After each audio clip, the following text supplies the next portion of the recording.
All right, so the topic is defining inverse trig functions. All 6 of our trig functions, so that's sine, cos, tan, cosec, sec, and cot. Remember those 3?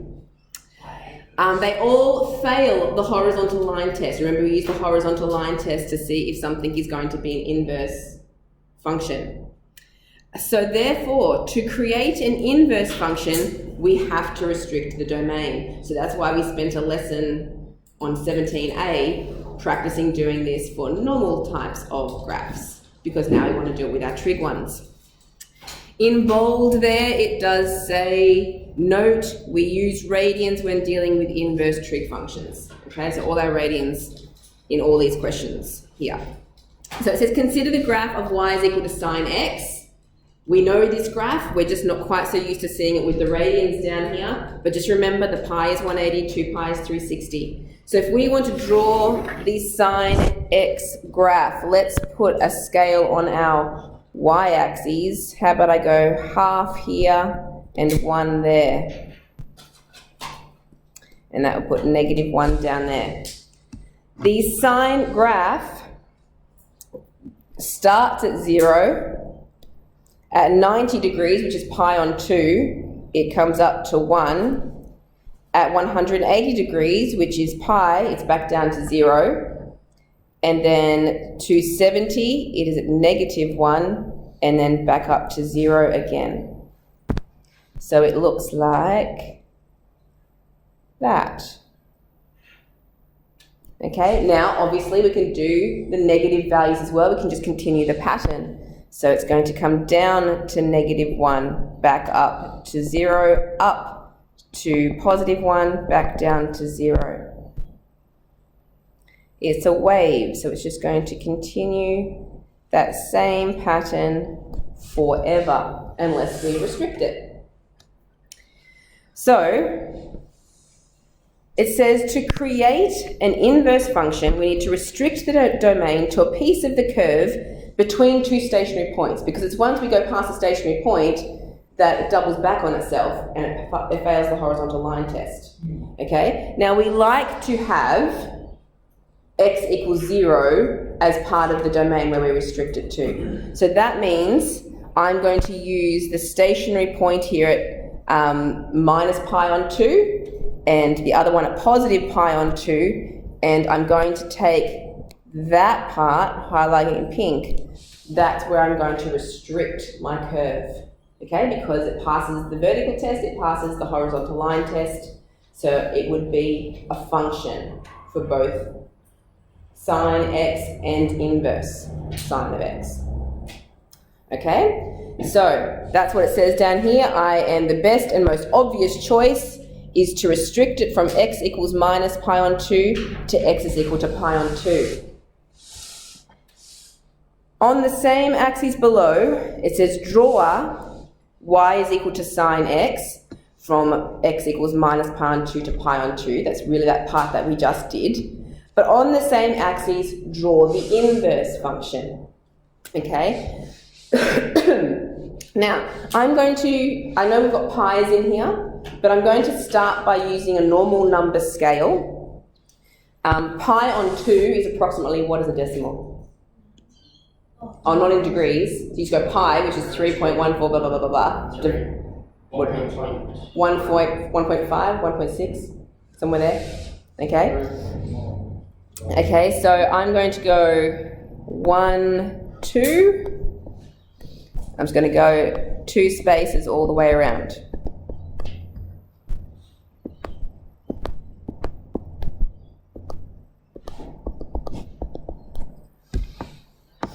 Okay, so the part of the sine graph that we just drew was from minus pi on 2, which is approximately here, minus pi on 2, a little bit over 1.5, and positive pi on 2, which is there.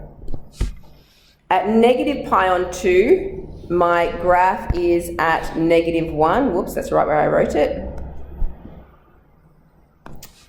And it goes through the origin, and then at pi on 2, I'm up to +1. and it does a curve like that and like that. Okay, that's the part that we just chose from our sine curve. Now for the inverse. What is the easiest way to draw an inverse? Flip the coordinates. Flip the coordinates, excellent. So let's start with the 3 key points that we have there. I need a different colour. I'm going to go to red. Let's go red. Okay, so starting with this point here. X is pi on 2 and y was 1. Let's put our pi on 2s on the vertical axis as well. So positive pi over 2 will be there, and negative pi over 2 will be about there. Okay, so positive pi on 2, 1 is going to become 1 pi on 2. It's going to be about there. 0, 0, flip the coordinates, is still 0, 0. And minus pi on 2 minus 1 becomes minus 1 minus pi on 2, which is down there. It's not a straight line though. What is the other thing that we know about functions and their inverses? They reflect across something. Y equals X. They reflect across the y equals x. So it can help, depends how accurately you've drawn this. See how good we are right now. Y equals x would be 1, 1 there and 1, 1 there. Okay, so that would be my y equals x line. And it needs to reflect, which means it's going to come down like that and over like that. Oh, wait. It did look a bit funny, didn't it? Let me try that again. Like that. And like that.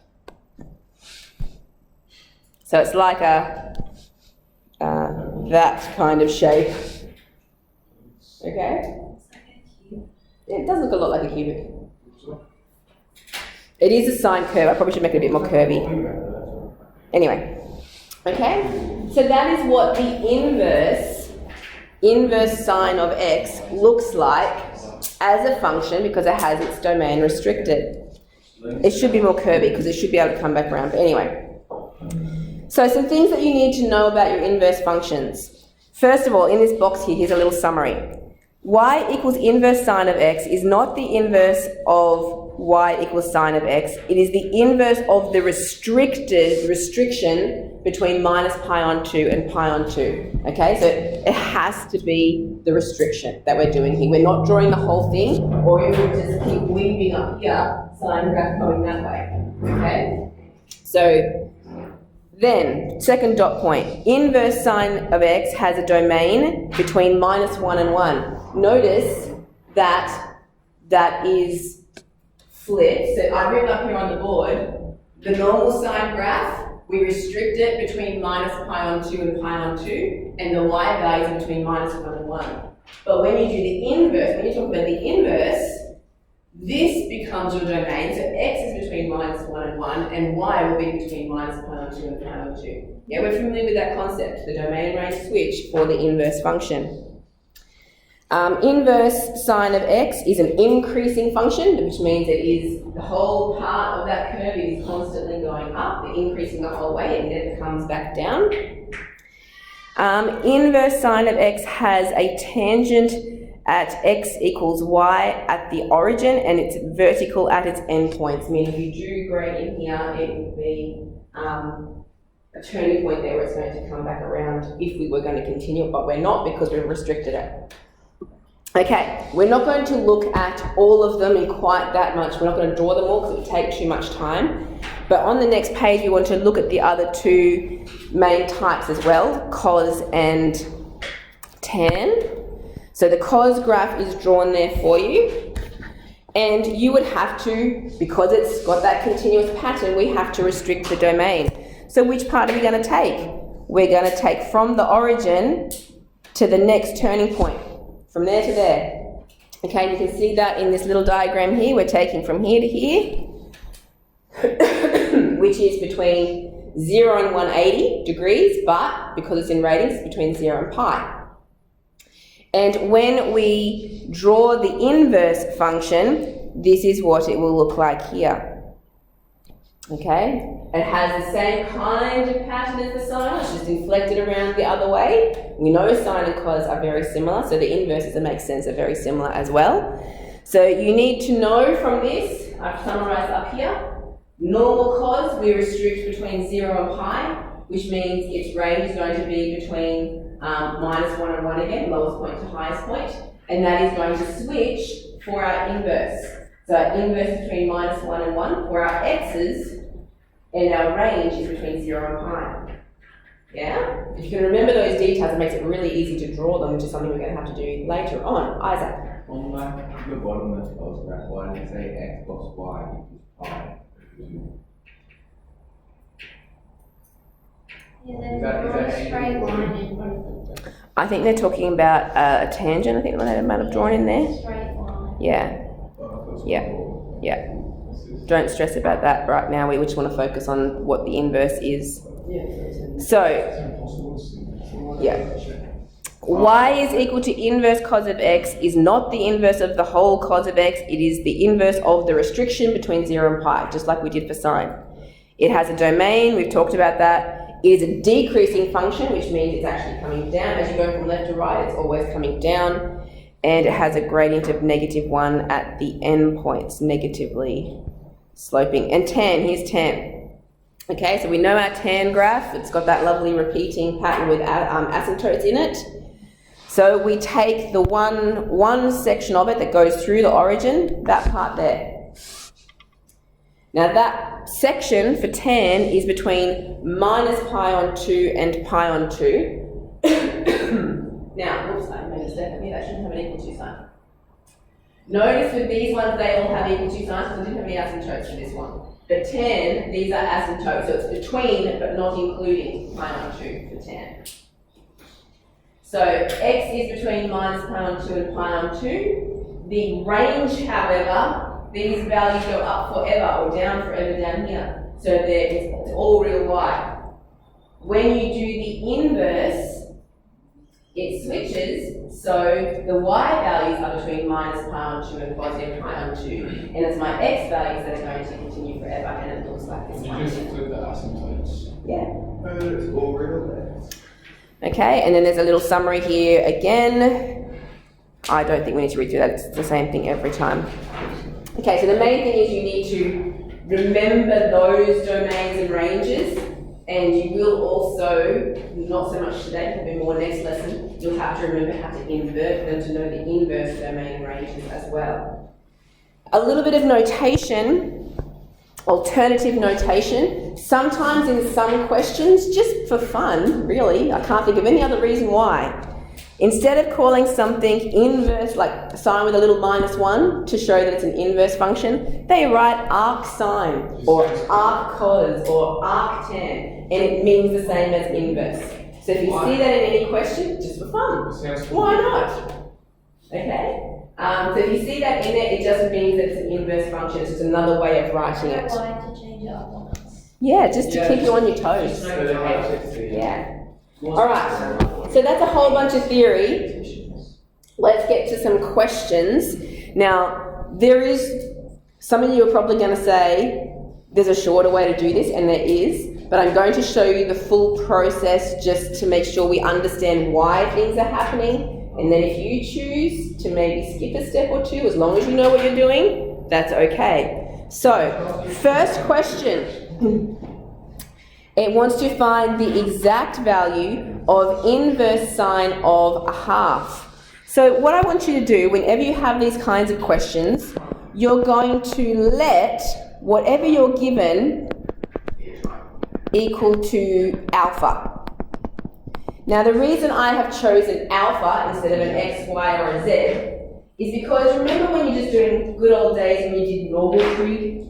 And you had, SOHCAHTOA trig, SOHCAHTOA where you're finding sides and things, and you went, all right, I've got sine theta is equal to, I don't know, some decimal that I've worked out. If I want to find the theta, I inverse sine to get that thing, right? Remember doing that? Yeah. Yeah? So, it's when you're finding an angle. So the reason they choose an alpha is because an alpha is often something we use for an angle, okay? So, and we're going to do the opposite of this. We're used to going from sine theta equals that. We can actually reverse it to go, alright, I can take it out of inverse form if I switch it back this way. Okay? So that would mean that I would have sine of alpha is equal to a half. Okay? Hopefully, you'd be more comfortable with that. Okay? We're a bit more comfortable with things that aren't inverse functions. And we have learnt how to solve, hopefully you remember, trig equations like that. If I want to solve and find out what alpha is equal to, I look at my all stations to central. Okay? And I got all stations to central. Where is sine positive? Now wait, before I do this, let me take one little step back. Because this was an inverse function, I know that I have to have a restricted domain. Okay, so before I start thinking which quadrants I'm looking at, it's not all four of them. Which ones fit for my restricted domain? Now sine, I'm using these ones here. Because I changed it into this form, sine has to be between minus pi on 2 and positive pi on 2. In other words, positive 90, negative 90. Which means I'm looking in that quadrant and that quadrant. Positive 90, so 90 is up to here, this is pi on 2 up here, and minus pi on 2 is going backwards. But Yes. can you just have the negative one in the third quadrant as well? It'll be out of my domain if we do put something in there. Okay? Alright, so I'm only looking for solutions in those two yellow highlighted quadrants. Which one of those, remembering your all stations to central, is sine positive in? Only the first one, that top right one. Okay, so up here, it's negative in the cos quadrant, right? So, sine of what, and degrees here people, we're comfortable with degrees, sine of what gives a half? 30. 30, excellent. So that's a 30-degree angle in here. That means that alpha is actually equal to 30 degrees, which is my answer. However, because we always do radians for these, we must convert that into radians. You can either, that's one that you might have memorized, or we convert it by going 30 degrees, 30 times pi over 180. And the 30 and the 180 simplifies to be pi over 6 radians. Okay? That's it. Part B, let's do it again. We're going to do this a few times. We want to do arctan, which remember is just inverse tan.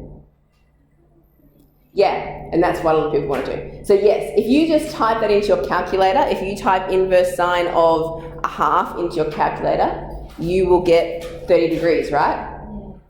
That's what I'm saying. So a lot of you will say, yep, you can just type this into your calculator. The catch is, what happens if it was one that you had to put into this quadrant, or one that you had to put into a different quadrant over here? Most of the time, you can just type in your calculator and you're probably going to get the right answer. But you have to be aware that there is that chance. If I put a minus or something in there somewhere, I could switch what quadrant it's in. Can you explain how you got that 30 again?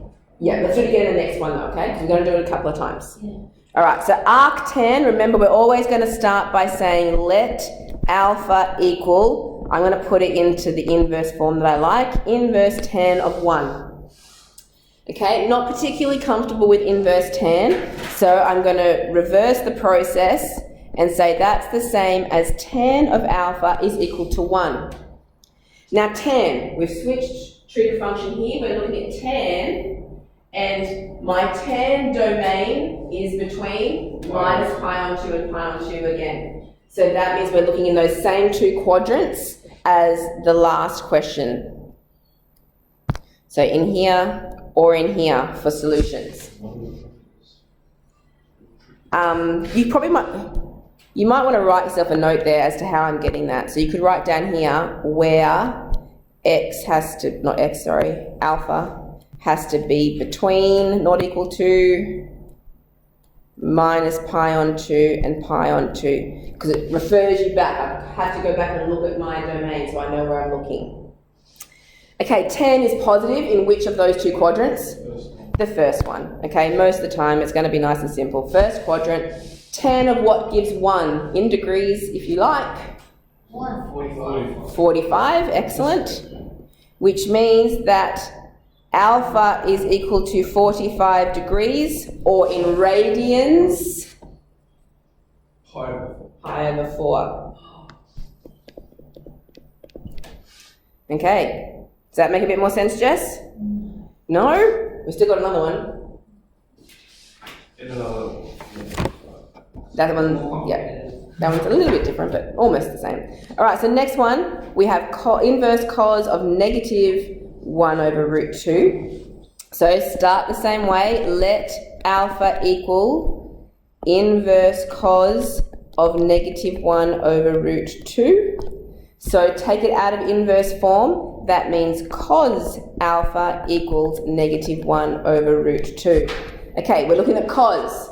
What is my domain for cos? 0 and pi. Which means which quadrants? Why does it have to be? One and first one and second one. The first to the top two. Why does it have to be between? Yes, it is then. Because for the inverse functions, we went through all that stuff at the beginning, the inverse functions, to be functions, they have to have restrictions. Okay, and so these were the restrictions that have been set up for those functions. It's always going to be those ones, okay? So you need to memorize those because you need to always know those. Okay, so. Is this a triangle that we know all this? Yes, it is. You've got the triangles on your formula sheet though. So yes. 60. So we are, oh, you're getting ahead of me here. All right, in here and in here. Which one's the triangle? Let's make a little note on the side that we know that our alpha has to be between 0 and pi. That's how I knew it was those two top quadrants. Now, negative. It's negative this time. So which out of those two quadrants is cos negative in? Not the first one, the second one this time. Exact value triangle. Yep, sure. For which one? Both of them?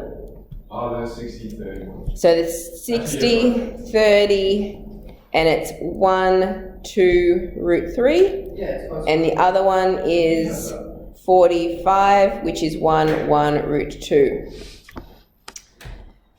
Okay, so cos is negative in the second quadrant. Cos of what makes 1 over root 2 from those triangles that I just drawn for you?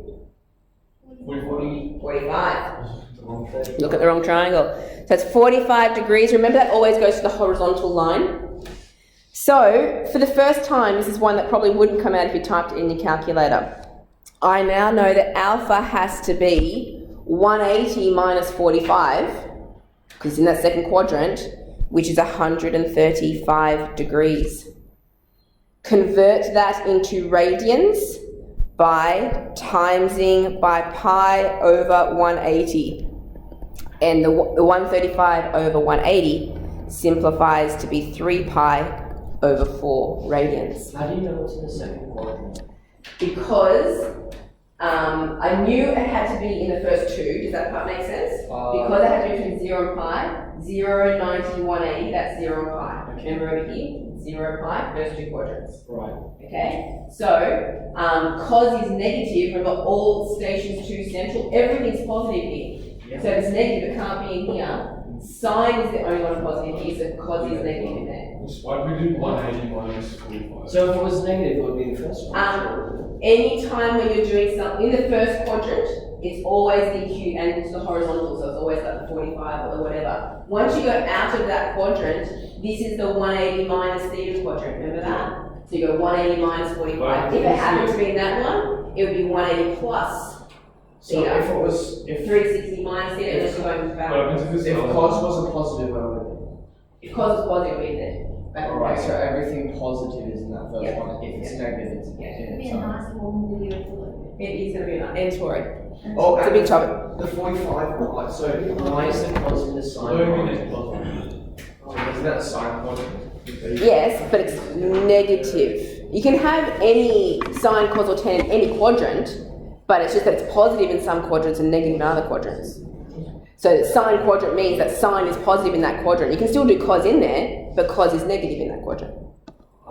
All right, we are stretching this out. Let's keep going for our poor people watching at home who are ready to keep moving. Okay, use your calculator to find arc sine of negative 2 over 3 correct to 3 decimal places. This is very similar. It's just that it's not one that we can do from an exact value triangle. We're going to have to do it as a decimal number.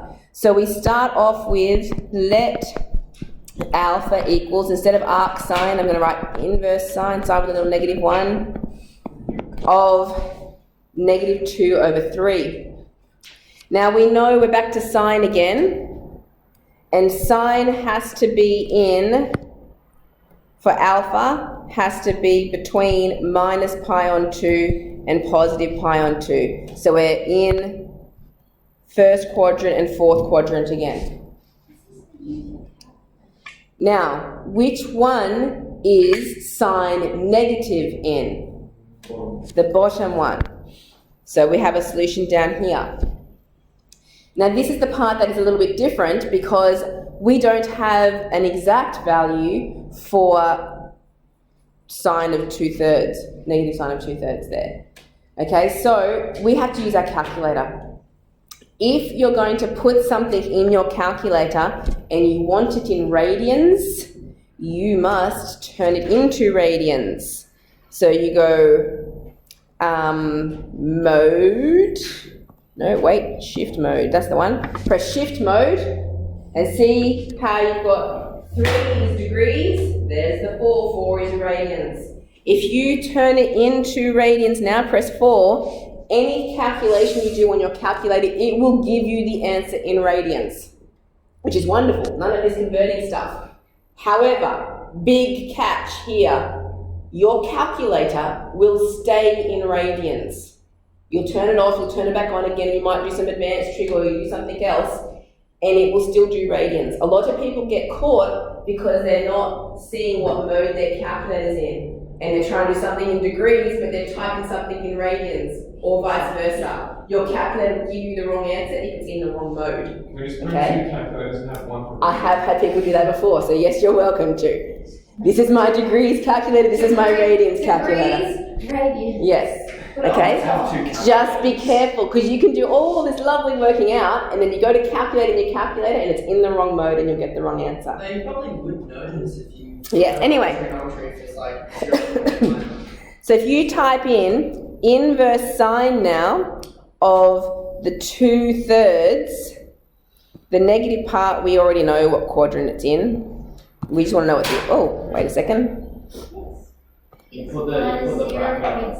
Oh, I didn't close the bracket. Yeah, you put the bracket on the bottom part. Oh, is that what happened? You don't even have the one. There we go. I don't need the minus, because the minus was just telling me that it was in this quadrant. I now know where it is, so I don't really care about the minus sign anymore. Okay, I just want to know the size of the angle. The angle is, to 3 decimal places, 0.730. So that's that angle there. Now, it looks a bit weird because remember that this is in radians, okay? So all I have to do to get my answer, because we're doing from pi on 2 to negative pi on 2 here, we're actually measuring the angle going down the negative direction. So it's just going to be equal to negative 0.730 for the alpha. If I wanted it in the first quadrant, it would have been positive. Because it's in the fourth, it's negative. All right, how are we doing? Is that like a symbol for radians or? Not really. The degree circle. No. Some people just do like a little R, but you usually just leave it off. Why is it the negative? Because positive would be put it in that quadrant. Yes. Because we're going that end down, it's like we're measuring the reverse. Normally when we do all sections to center, we go anti-clockwise around that way. Okay. But this is asked us to go to positive pi on 2 and negative pi on 2, which means I want to subtract the angle going down that way. Alright. Okay, next type of question. We've done a few of those. Here's another type of question. It says to find the exact value of cos bracket 2 inverse tan of negative 1. Ha! Alright, we're just going to put a few more trig functions in there. Why not? Okay, now, remember order of operations back in year 7 when you had to do order of operations without a calculator? Your bod math or your bid math or whatever you did there, whatever thing you used to remember it. The rules are, if you have got brackets, what do? You start on the inside brackets and you work your way out. Okay, so same deal here.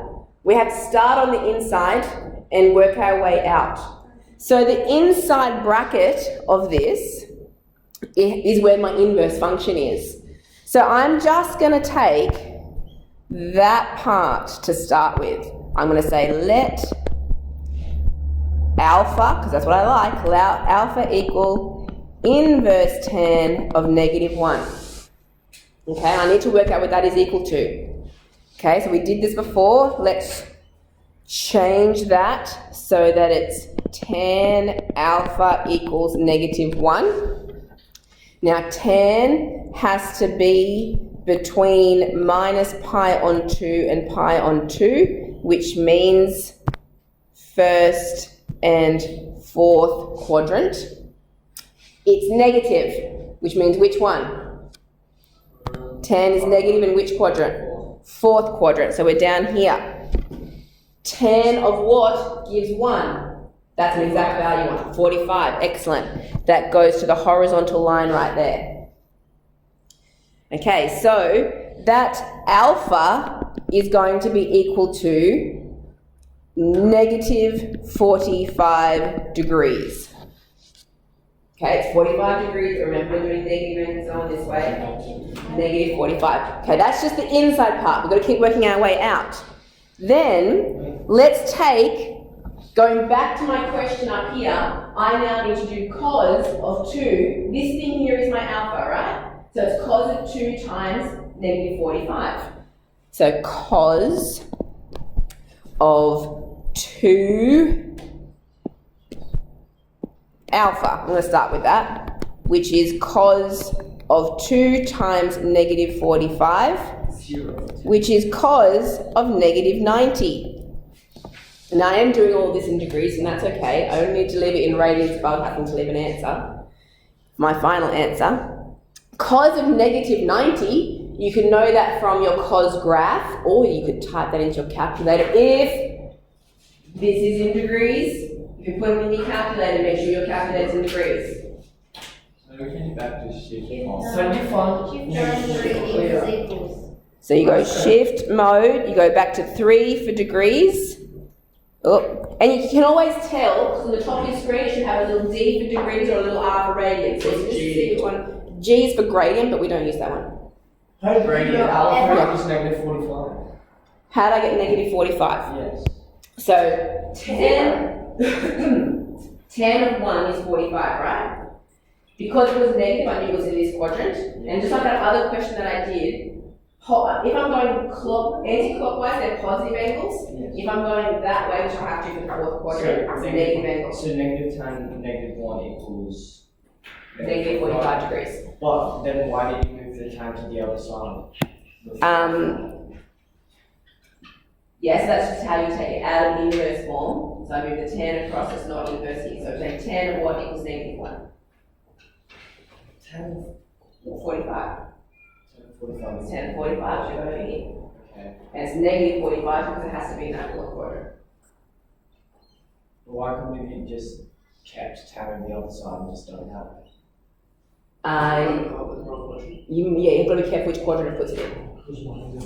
It equals 0. And 90 is a boundary angle as well, which will be a problem.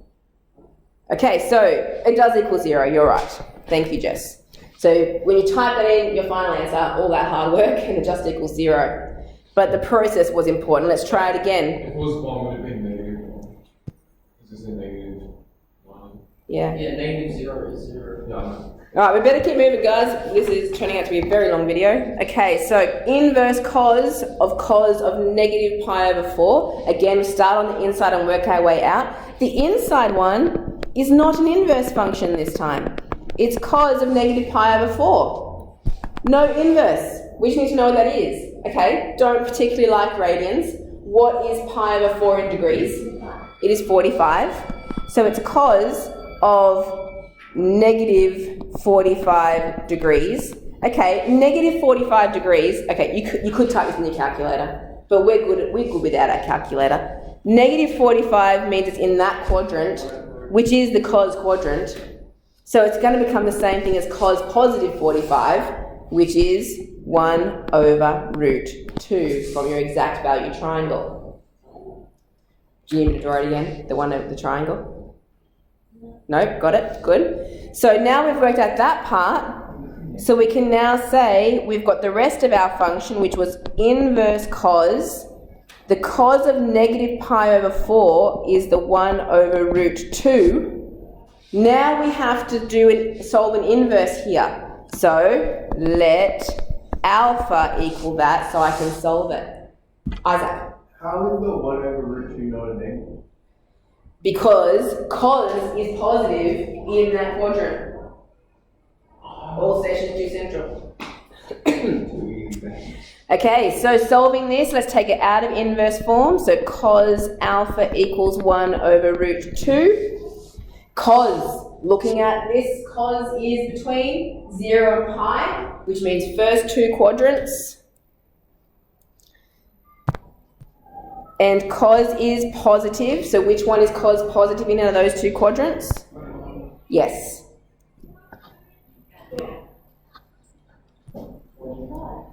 Yeah. So let me just write, that's between, alpha's got to be between 0 and pi. And so yes, it has to be 45 degrees.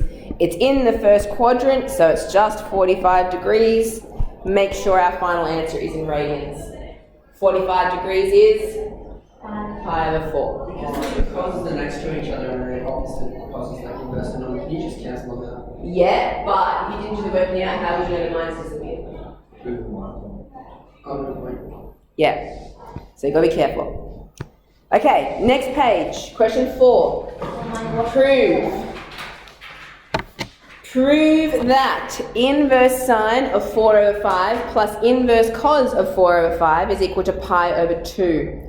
So we're going to take one inverse function at a time. Once we've done this proof, it actually comes out with a nice little rule that you can apply to some other situations. So I'm going to say let alpha equal that inverse sine of 4 over 5. Don't try and deal with two inverse functions at the same time, okay? So if I take that out of inverse form, that would be sine alpha equals 4 over 5. I'm going to leave that there for a second. I'm going to come to my second one, the inverse cos. Inverse cos, I have to use a different letter because they're not equal. Well, they might be, but I don't know. I'm going to call it beta. That's the next Greek letter. So let beta equal inverse cos of 4 over 5, which means cos beta equals 4 over 5. Now, interestingly enough, if we looked at just a right angle triangle, and let's say alpha is here. Remember doing things like this. If I say sine alpha is equal to 4 over 5, sine is opposite over hypotenuse. That means that the opposite is the 4 and the hypotenuse is the 5. Now, luckily for us, have a think about beta. Beta is cos beta is adjacent over hypotenuse equals 4 over 5. If I put beta there, the adjacent is 4 and the hypotenuse is 5. It actually fits in the exact same triangle to have alpha and beta in there together. Now that is super cool because you know that alpha plus beta, those two angles there to add it together would have to be equal to what? 90, okay? Because of the angle sum of a triangle. You don't really have to write the reason, but just because this is our notes, we like to know why we've done things.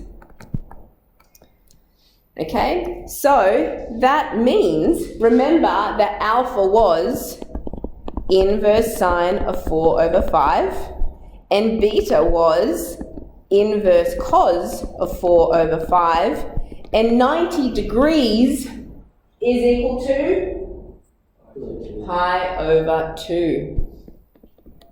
Now this is the cool rule that you can get out of this.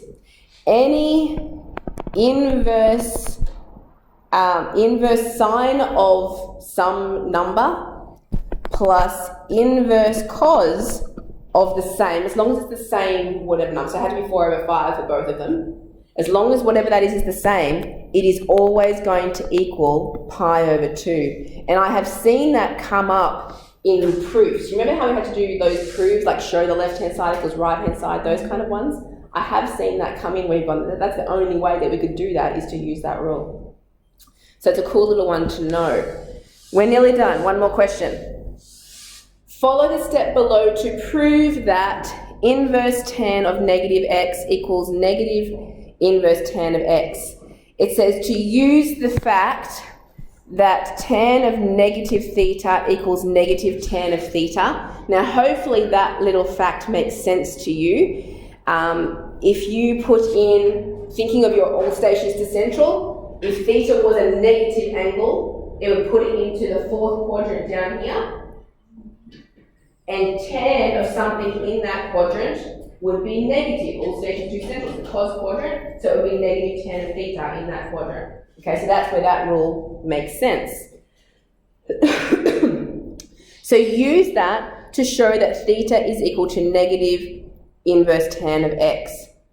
So see in the rules that we've been given here, I've got negative inverse tan of x there and negative inverse tan x of there. And the thing that I'm trying to show those two there. So they're theta. I'm trying to show that if I can make that theta and I can show that I can get to the inverse tan of x, I'll be able to show that they're equal. Right? So I'm going to start with let the inverse tan of negative x equal theta. Okay, take it out of inverse form. So that means negative x equals tan of theta. Put the negative on the other side, that would be negative tan of theta, which would be in the fourth quadrant, but we don't need to worry about that so much. Okay, negative tan of theta. It does say use the fact, look, I've got to this. Use the fact that negative tan of theta is equal to that. So how about we use this rule? I can make that now equal to, well, I'll write down since tan of negative theta is equal to negative tan theta. That means that my x must be equal to, because it was negative tan theta, it's the same as tan of negative theta using that fourth quadrant rule that we looked at before. I want to put that back into inverse form now. So I can change that to be negative theta equals inverse tan of x and move the minus sign across. Okay, so I started with theta being equal to inverse tan of negative x, and I have ended up with theta being equal to negative inverse tan of x. And that is what I was asked to prove on the very first line of the question up here. Tan of negative x, that was this one, and I've shown I've been able to work through it and get down to there. So this little deduce part, I've really done all the work now. It says deduce that. It's really just a therefore statement. So I can just say therefore inverse tan of negative x, because they were both equal to theta, they must be equal. What is also really cool about this is that it also shows that inverse tan of x is an odd function. Do you remember the definition of an odd function? Odd and even functions? Oh, it doesn't reflect the y-axis. It does a little, yes, it does a rotation across the x and the y axis. Negative Oh, f of that's x it. equals f of negative Yes. So if you sub in negative x, if tan x was your function, you sub in negative x, it equals negative f of x. It works, it's an odd function. Anyway, bit of interest in there. We made it to the end.